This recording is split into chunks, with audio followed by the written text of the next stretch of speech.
Welcome to Real Talk English. Today, you will listen to a real-life emotional story. Let's learn English with a meaningful story. Once there was an old man named Robert. He was 70 years old, with white hair, weak hands, and tired eyes, but his heart was still full of love.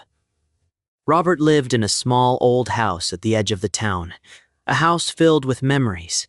He had one son named David, who was everything to him. When David was a child, Robert worked long hours in a factory, always coming home tired but smiling for his son. If there was only one piece of bread, Robert gave it to David. If there was only one blanket, Robert wrapped it around him.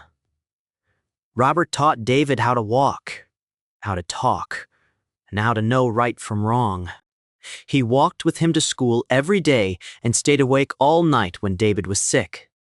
Years passed, and David grew into a successful young man who moved to the city. At first he called often, then rarely. Robert waited every evening by the phone, always hoping.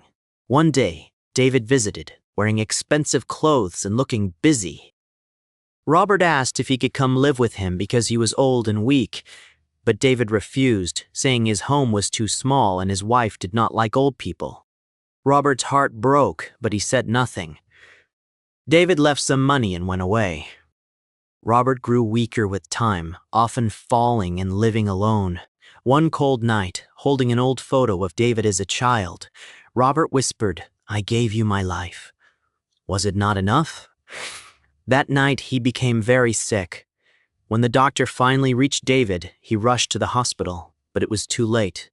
Robert smiled one last time and said he was not angry, only that David should love his children and teach them to love their parents. Robert closed his eyes forever. David cried and realized he was poor not in money, but in heart. Afterward, he changed his life, helped old people, and remembered his father every day.